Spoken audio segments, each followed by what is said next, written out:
Guys, আজ সকালে একটু তাড়াতাড়ি ঘুম থেকে উঠে গেছি। অন্যান্য দিন এত সকালে আমি ঘুম থেকে উঠি না।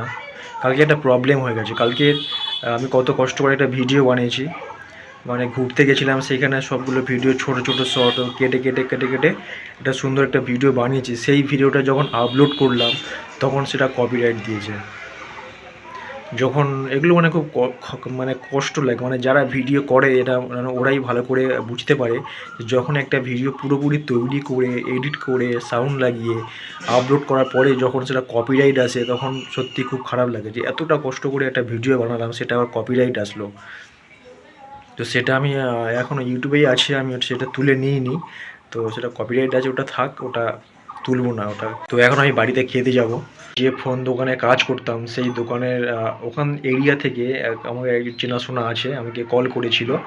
তো সে বলছে এখনও পর্যন্ত তোদের ওই দোকানটাতে কোনো সেল হচ্ছে না, মানে এখনও পুরো জিরো সেলে বসে আছে। আর এখন একটা আমি ওই দোকানে কাজ ছেড়ে দেওয়ার পরে একটা নতুন একটা ছেলেকে কাজে নিয়েছে।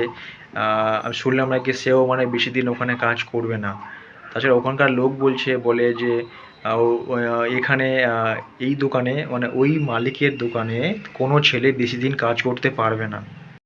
কিছুদিন পরে আমাদের এখানে একটা পাশে হরিনাম হবে, তখন মানে এতটাই মানে এই একটা পুকুর আছে, পুকুরের পাশে হরিনাম হবে।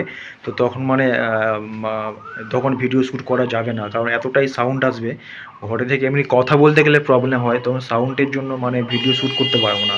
তখন সেই কটা দিন আমি বাইরে গিয়ে ভিডিওটা শ্যুট করবো ঠিক করেছি, কারণ এখানে যেহেতু হবে না। ওটা মানে মোটামুটি তোমার 3 দিন কন্টিনিউ 3 দিন চলবে, বাইরে গিয়ে ভিডিওটা শ্যুট করে নিয়ে আসবো, এখানে তো হবে না সেই জন্য। তো সকালে আমি বাড়িতে খেতে এসেছি। এটা আমাদের ছোট্ট একটা মাটির বাড়ি।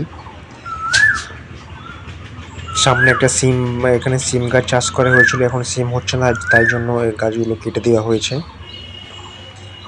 আর এখন আমি কিছু খাবো। এটা আমাদের রান্নাঘর। তারপর দুপুরে রান্না হয়েছিল, আমাদের ভাত হয়েছিল, সঙ্গে আলু আর সোয়াবিনের তরকারি হয়েছিল, সেটা খেলাম। বিকালে একটু ঘুরতে এলাম। হ্যালো গাইস, বল।